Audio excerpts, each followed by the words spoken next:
Eh bien, salut à tous et à toutes, c'est Goldgood. Aujourd'hui, on se retrouve pour Concept Théorie 7. Oui, vraiment, quand je disais le 5, ça allait être le dernier. Oui, j'ai vraiment redcon pas mal avec le 6, et que je continue. Mais le 8 sera vraiment le dernier de cette phase. Oui, c'est comme Scott avec FNAF 1 à l'Ultimate Custom Night. Oui, sauf que c'est pas le 5ème qui disait qu'elle allait être le dernier, mais on s'en fout. En tout cas, aujourd'hui, je vais parler de l'ensemble de FNAF, encore une fois, et non, ça ne sera pas encore avec William Afton, mais ce coup-ci, attention, je vais quand même parler d'un truc assez spécifique dans FNAF, c'est son lore, encore une fois, mais dans sa globalité, et montrer à quel point, en voulant être objectif, c'est devenu subjectif. Oui, c'est encore une concept théorise sur un paradoxe. Ils sont tous sur des paradoxes. Parce que la semi-canonisation ou le semi-reboot, oui, c'est ceux qui paraissent le moins être des paradoxes, mais ils en sont tout autant. Ouais, parce que tu peux pas être canon et à la fois ne pas totalement l'être. Voilà. Allez, c'est parti. En fait, ce côté-là sera plus ou moins facile à expliquer. En fait, c'est que souvent, quand on fait des théories sur FNAF ou comme sur n'importe quelle licence, en fait, on donne un point de vue qui est donc subjectif. Mais tout le monde va essayer de se donner des éléments pour en faire des faits établis et faire des normes. Et donc, créer un lore objectif. Pour donner un exemple, une théorie objective, et qui est devenue quasiment une norme, c'est le fait que Mungle a fait la morsure de 87. Cependant, il y a beaucoup de théories qui peuvent montrer l'inverse. Que ce ne soit que par exemple en disant je ne suis que FNAF 1, le reste je m'en fous, ou le fait tiens ça peut être aussi tel personnage, voilà.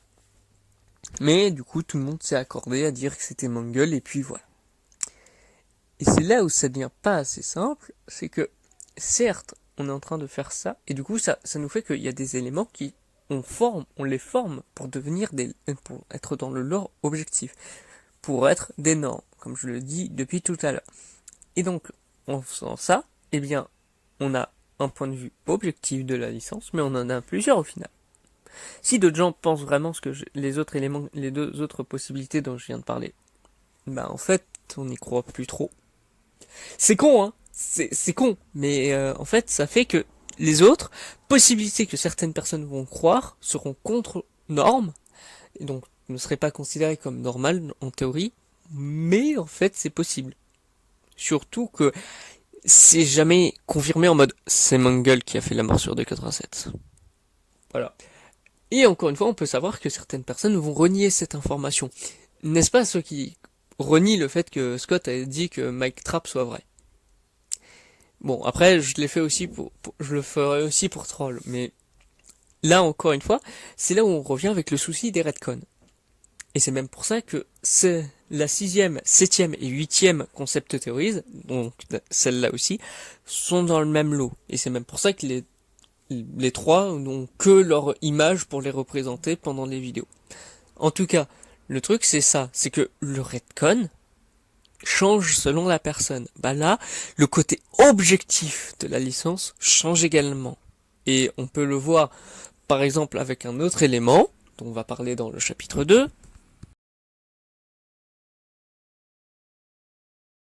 donc au final, si nous n'avons pas les mêmes retcons, si nous n'avons pas la même idée, prenons donc ce que confirme Scott.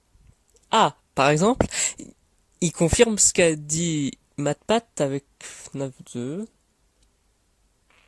Alors non, ça ne marche pas non plus pour une certaine façon, puisque justement, avec les autres opus, il peut avoir changé ce qu'il a fait, et donc y avoir retcon, et encore une fois, ça dépend des gens. Donc, comment trouve-t-on un élément objectif dans FNAF? Alors, ce qu'on peut dire, le gang de FNAF ne peut pas changer. Le fait qu'il y ait Freddy, quoi. En fait, ouais. En fait, Freddy, non. Non, c'est... On peut me dire que Freddy est dans tous les gangs et tout, oui, ça... Ok, c'est un fait, mais c'est jamais le même Freddy, et c'est pas que, c'est pas un fait objectif, ça. Parce que ça s'appelle Five Nights at Freddy's. Et pour le coup, parfois ça semble même être handicapant. Là, au fait de faire, d'avoir fait FNAF 3. Si, il a fait que Spring Bonnie devienne Springtrap et soit vraiment en avant. Il fallait un Freddy pour Five Nights at Freddy's. Parce que c'est le Fazbear Fright, c'est pas le Freddy Fazbear Fright. Ce qui, cependant, Fazbear Fright, c'est quand même possible, mais ça, on n'en sait rien. Ensuite, qu'est-ce qu'on a qui peut être, où on a dû forcer au final? Bah, pour Sister Location. Je suis désolé, Phantom Freddy, il est classe, comme dans Count the Ways, si je dis pas de bêtises, mais ouais, il est classe. Glenn Goff a fait un excellent travail, mais ça, c'est plus Baby qui était mis en avant. C'est même plus elle qu'une aventure pour que justement le Phantom Freddy devienne Molten Freddy, qui est l'excuse de FFPS. Et Lucien, voilà quoi. Et d'ailleurs, regardez, c'est même le fait de dire que ce soit Freddy qui soit mis en avant. D'ailleurs, c'est même pas un fait. C'est pas, je vais pas parler du fait que, comment dire, à chaque opus après FNAF 1, c'est jamais Freddy qui est mis en avant. Alors, regardez bien. FNAF 1, c'est Freddy. Oui, c'est celui qui est dans le rond-point, il est mignon. C'est le personnage principal de la licence. Ok. FNAF 2, c'est Puppet. FNAF 3, c'est Springtrap. Et Springtrap, c'est même presque toute la licence au final maintenant. FNAF 4, c'est Nightmare ou Nightmare Fredbear. FNAF World, ah non, lui c'est un peu complexe, puisque lui il unifie tout, tu vois, c'est tous les personnages de FNAF 1 à 4 qui le représentent. Sister Location, c'est Baby. Oui, il peut y avoir l'icône de Funtime Freddy, mais qu'est-ce qui te sert vraiment Funtime Freddy, comme je viens de le dire? FFPS, c'est soit LP, soit c'est plus Scrap Baby qui est mis en avant. C'est con.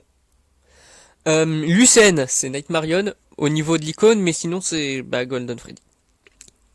Et justement, je vais pas continuer avec les autres opus parce que ça serait trop long, mais justement, on en parle. Du coup, le truc c'est que, est-ce que Golden Freddy est un Freddy? C'est pas un fait. Donc, au final, comment on détermine un fait établi, un fait objectif dans FNAF? On ne peut pas. Oui, on peut pas. Il y a rien qui est objectif dans cette licence. Et là, par exemple, même la semi-canonisation, on peut le faire, mais pour certains, ça n'existe pas. On peut partir du délire, ah, les livres, c'est un univers parallèle, ça c'est certain. Non, il y a des gens qui font des théories sur le fait que ça se passe dans le même univers. Rien n'est objectif dans cette licence. Et donc, maintenant, je vais enfin pouvoir parler de comment ça devient subjectif à ce niveau-là.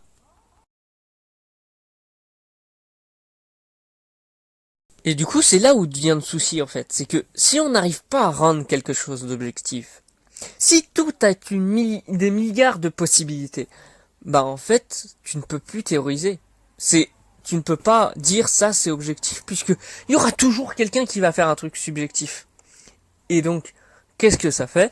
Ça fait qu'il faut maintenir un flou.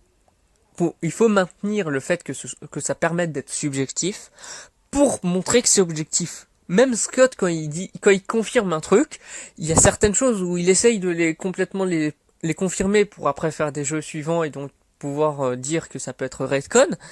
Mais en fait, c'est ça qui est con, c'est que c'est parce que c'est objectif que c'est subjectif, et vice versa.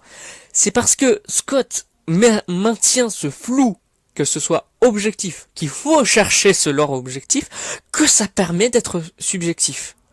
C'est parce que la morsure de 87 est si floue, qu'on a essayé de faire que ce soit Mangle, que ce soit objectif, mais que c'est subjectif pour dire que ça peut être n'importe qui d'autre qui a fait la morsure de 87, et même le fait que ce soit Jeremy Fitzgerald, au niveau objectif, que ce soit lui qui ait reçu la morsure, mais au final, le niveau subjectif, on peut dire que c'est n'importe qui.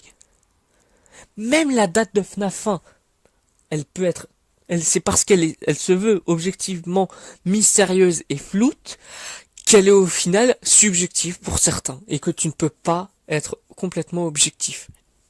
Donc c'est ça qui casse ce délire. Et c'est même là la concept théorie 8 qu'il y aura après, qui verra avec ce que je teasais dans le teaser. Et vous allez voir que justement je vais finir avec la phrase que je viens de citer. Parce qu'elle conclut tout ce que je viens de dire aujourd'hui. Enfin aujourd'hui, puisque je les tourne à peu près au même moment, vous êtes un peu perdu peut-être, je ne sais pas. Mais voilà, c'est ça l'idée.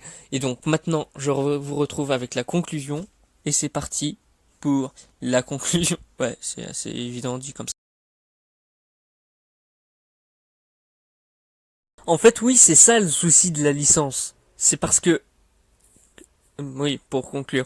Pour conclure, cette licence se veut tellement objective qu'elle en devient subjective. Si on ne maintenait pas ce flou et que nous avions des faits établis, nous ne pourrions pas faire autant de subjectivité. La totalité de la licence le devient. Et donc tout cela ne sert plus. On ne peut plus essayer de faire des faits établis, mais bien sûr, ça c'est théorique. Pour certains, le niveau d'objectivité est ce qui nous permet de maintenir le fait de théoriser. Parce que comme je l'ai vu comme je l'ai dit dans la concept théorie 4 sur les semi-concepts, en fait, c'est que en faisant ça, en semi-canonisant tout, en rendant autant de flou, en fait, c'est ce qui fait l'infinité ou la nullité, l'intéressante zéro de théoriser sur FNAF est là.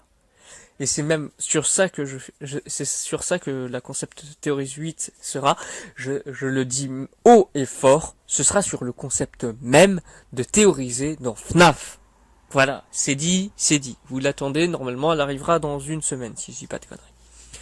Enfin bref, le truc, pour conclure cette vidéo, c'est parce que le lore se veut objectif qu'il en est devenu bien trop subjectif. C'est par rapport au titre de la vidéo, bien sûr, mais en fait, ce qu'il faut se dire, c'est que il faut qu'on essaye tous, ensemble, de maintenir une vérité.